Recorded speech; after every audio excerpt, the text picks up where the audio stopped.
Olá, minha gente, sou Raíssa, estou chegando com mais um podcast do blog Só Futebol Não. Nessa sexta-feira à noite, a temperatura aqui em Natal 26 graus, mas a sensação térmica de 28, quente, apesar de que ainda estamos no inverno.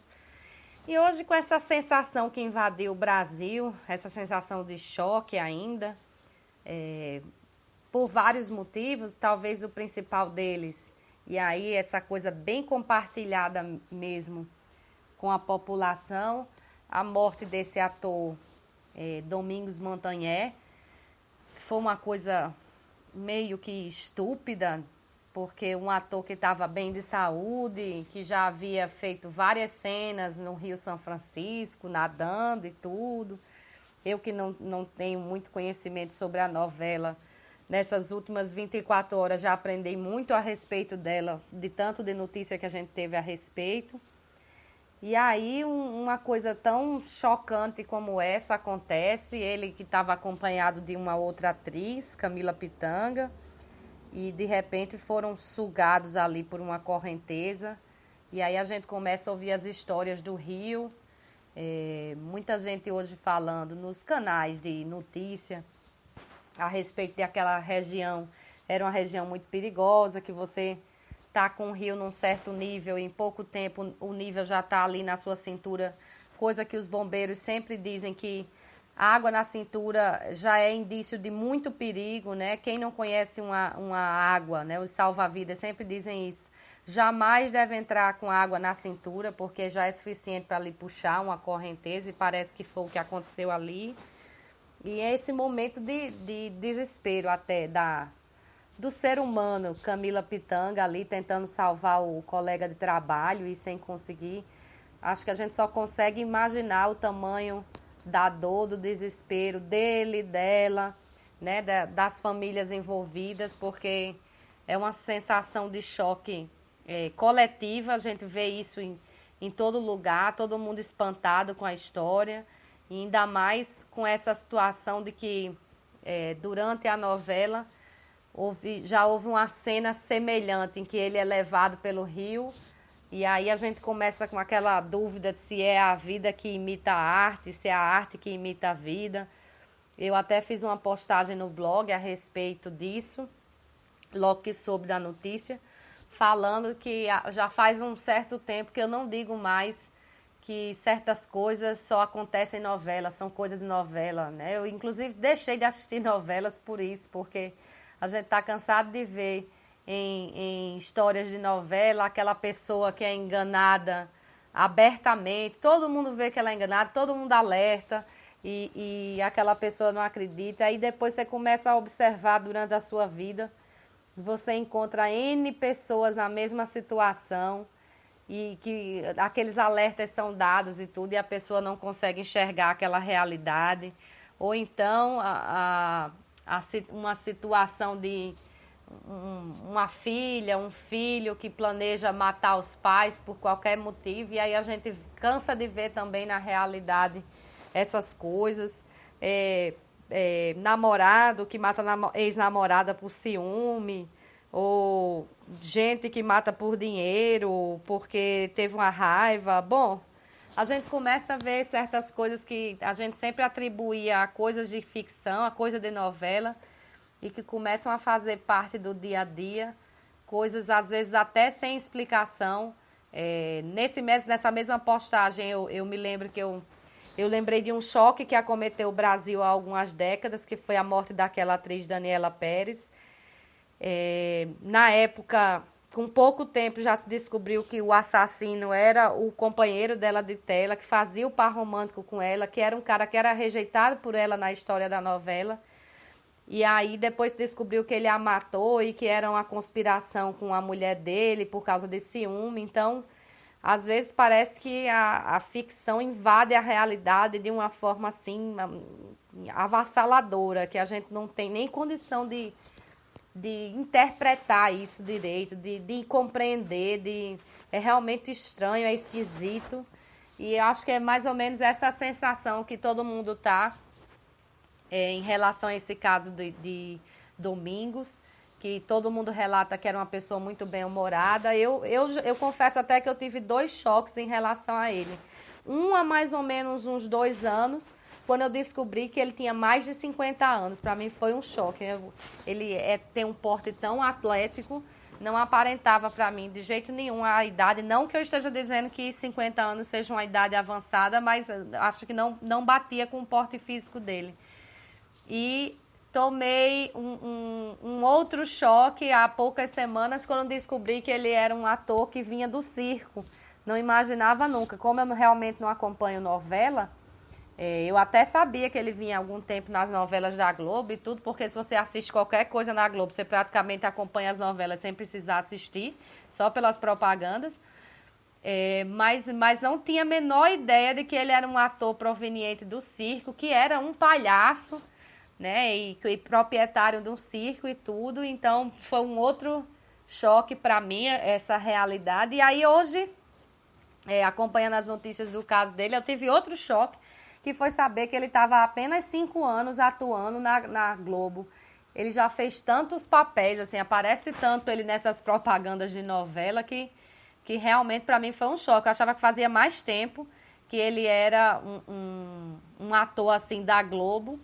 E, na verdade, não, mas o grande destaque que ele teve, normalmente era protagonista das suas novelas. Quando não era protagonista, era um papel muito próximo, né? Quase que o antagonista ali da novela. Então, termina que ele tinha um destaque muito grande, estava sempre nas propagandas, sempre na tela. Então, parecia até que era um ator há muito tempo já da Globo, e não era. Então, fica aí esse choque, que sirva o alerta, pelo menos, para quem gosta de tomar banho de rio, de mar, né? A gente precisa respeitar os limites da natureza. Não dá para dizer que você conhece um local sem você conhecer realmente a fundo, né?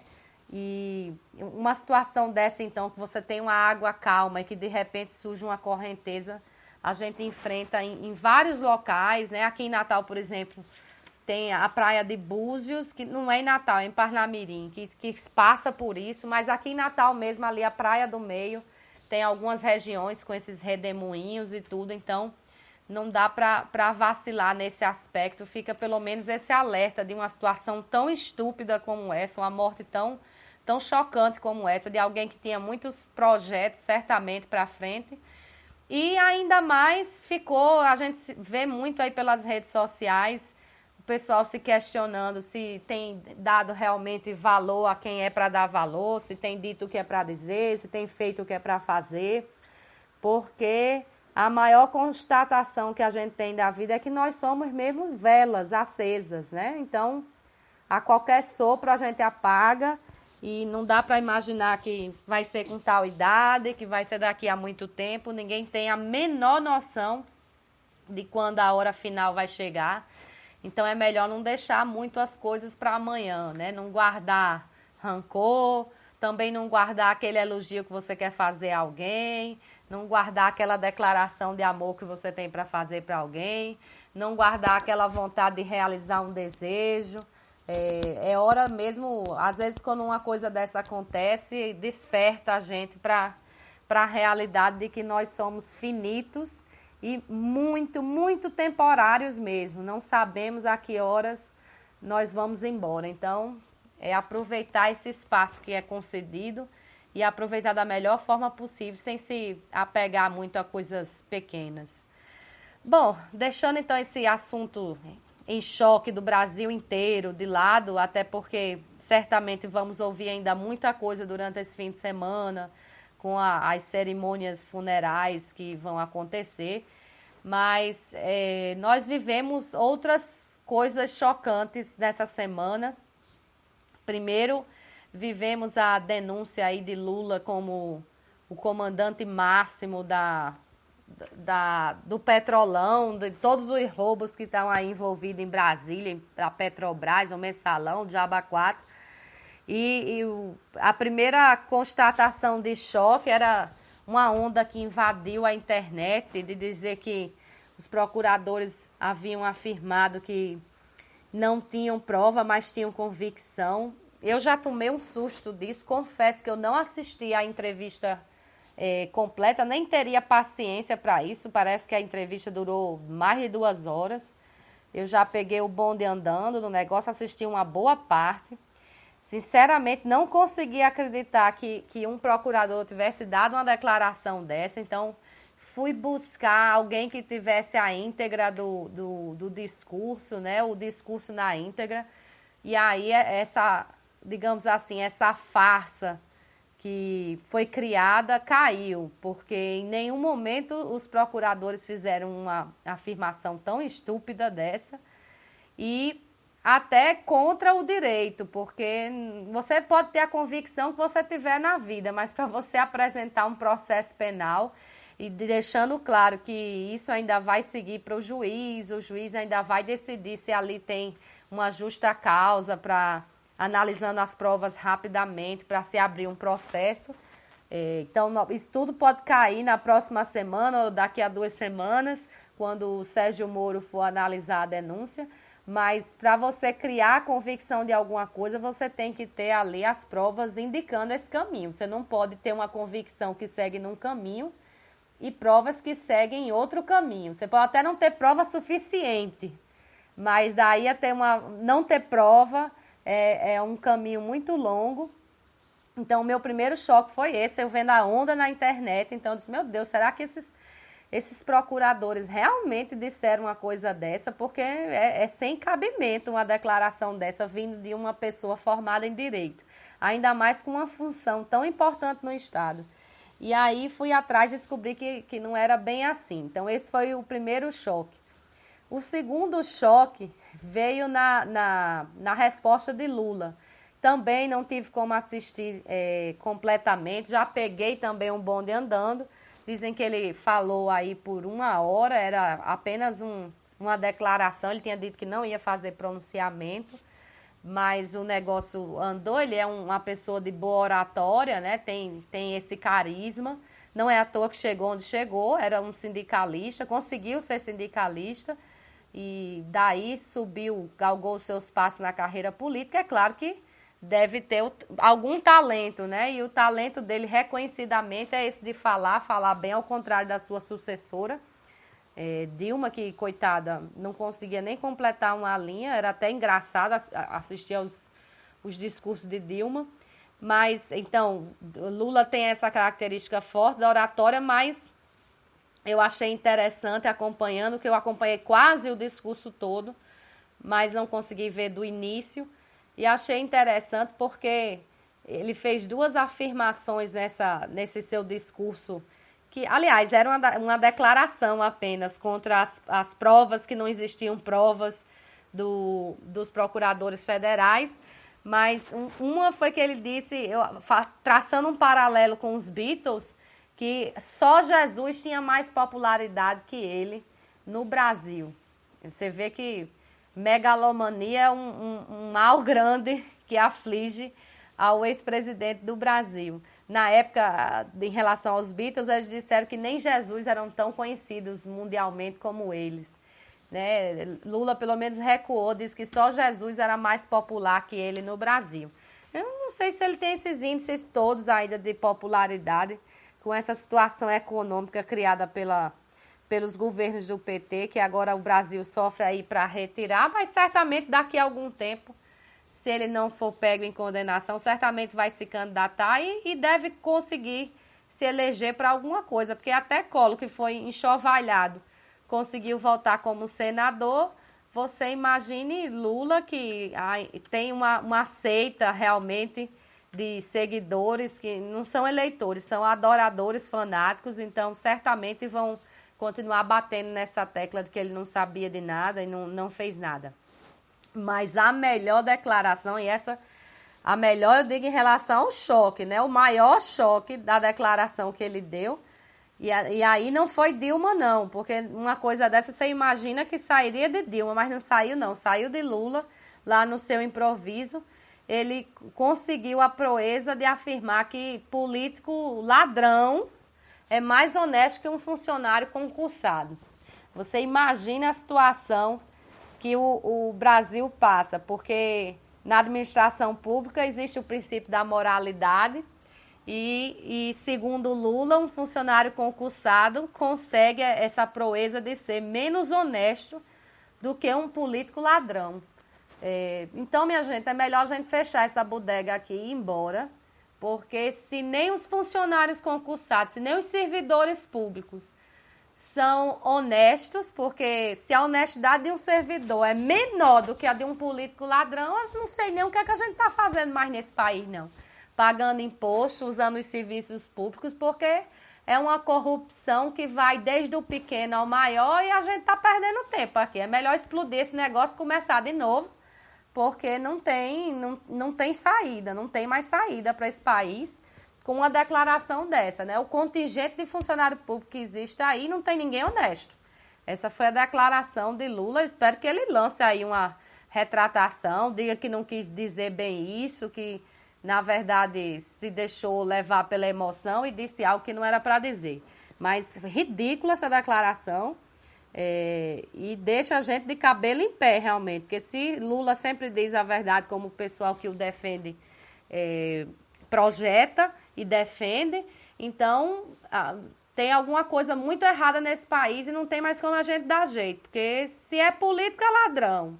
E político que é ladrão, que é reconhecidamente ladrão, é mais honesto que funcionário concursado, quer dizer, um cara que estudou para aquilo, se formou, às vezes, né? A gente está falando de cargos públicos de nível superior, que ele estava se referindo. Então, esse povo todo aí, fique sabendo, você, funcionário público que estudou, passou num concurso, você é um desonesto, né? Não dá mais para confiar em você.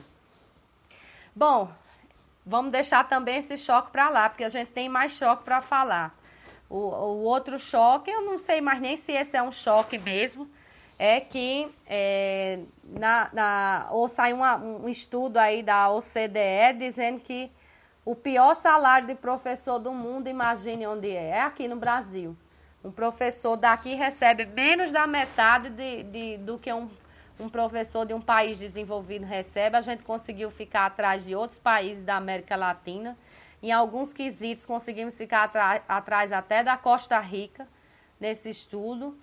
Apesar de que é uma realidade que a gente já está cansado de saber, não deixa de ser chocante a gente ouvir de um órgão assim de pesquisa que não tem interesse em nada, que o pior salário do mundo é pago aqui no Brasil, de professor.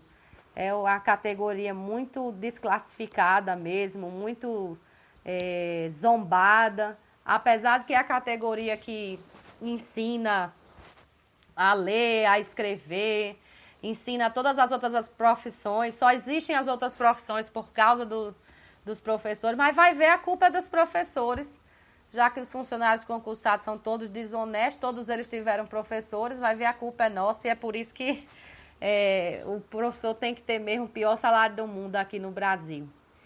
Para terminar o choque, eu confesso que esse foi um choque grande também, apesar de que esse dado isso que aconteceu com esse ator da Globo, né, com o Domingos Montanher, foi bem chocante e ainda está deixando o Brasil bem anestesiado.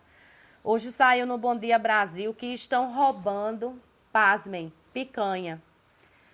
Não falta mais nada para ser roubado nesse país. As pessoas, passou lá as imagens de supermercado, as pessoas levando mochilas e entre as seções colocando as picanhas dentro da mochila, dentro da bolsa. E olha só que situação. Lógico que a gente sabe que existe furto em supermercado. Normalmente, eu que já advoguei em alguns processos contra supermercados, já tive a oportunidade de conversar com o pessoal e saber que aquela seção inicial, normalmente, dos supermercados, que é a de higiene, limpeza, higiene pessoal, é a mais visada, é a que tem mais produtos furtados, mas a novidade é que agora é a picanha que é o alvo de furto. Isso tem sido mais comum no interior de São Paulo. E aí as empresas de supermercados já têm procurado todo tipo de jeito para evitar esses furtos. Vocês imaginem que passou até a picanha dentro de uma caixa de segurança. Como é que você olha o pedaço da picanha que você quer ver ou não, se ela vem dentro de uma caixa? Só com a tampa transparente, embaixo não é transparente, você tem que avaliar ali por cima se você quer ou não. Uma presepada sem tamanho, um negócio desse. Outros estão colocando aquela etiqueta com código de barras com a tarja magnética para... Imagine você comprar picanha como comprar roupa, que tem que desativar a tarja magnética para não apitar o alarme lá na saída do supermercado. Então, é uma coisa estranha e claro que quem vai pagar a conta somos nós que consumimos e não roubamos picanha, porque todo custo que o supermercado tem, ele repassa para o preço dos seus produtos e quem paga pelos produtos termina pagando por quem está levando a picanha aí para o churrasco do fim de semana de graça. Bom, é isso, minha gente. Vou ficar por aqui hoje, não quero me estender muito não, ainda estou em choque com tudo que aconteceu nessa semana nesse país. Já deixo o convite aqui para amanhã, a partir das 2 horas, entre 2 e 3 horas, vou tentar as 2, o nosso bate-papo em inglês e no domingo, às 10 horas, o bate-papo sobre futebol. Ah, eu já ia até esquecendo de mais um choque aqui. A PM aqui no Rio Grande do Norte recomendou, e aí acho que o Ministério Público entrou com a ação e o juiz concedeu, que os ingressos não sejam vendidos lá no Frasqueirão. O ABC vai jogar com o Asa para definir sua posição na Série C. E aí os ingressos só vão poder ser vendidos lá no Frasqueirão até 4 horas antes da partida. Quem tem aquela tradição de chegar e comprar o ingresso assim próximo da hora do jogo, dançou. Né? Esse é mais um choque. Imagine você não poder comprar ingressos na entrada do evento. Mas essa é uma novidade aqui do Rio Grande do Norte, foi aprovada aí pelo juiz, que determinou que não pode, né? Até 4 horas antes do jogo pode vender. Chegou aquele limite de 4 horas, 4, 3 e meia, 3, não pode mais, né? Então, nada de deixar para comprar ingresso de última hora. E você que está pensando se vai ou não para o jogo, tem pouco tempo para decidir, porque 4 horas antes já não vai mais poder vender ingresso. São as presepadas que acontecem aqui no Rio Grande do Norte que eu nem gosto mais de comentar a respeito. Bom, então é isso, pessoal. Deixo uma boa noite para todo mundo e o convite para encontrar vocês aqui amanhã ou domingo, ou quem sabe na próxima semana nesse mesmo horário. Até lá!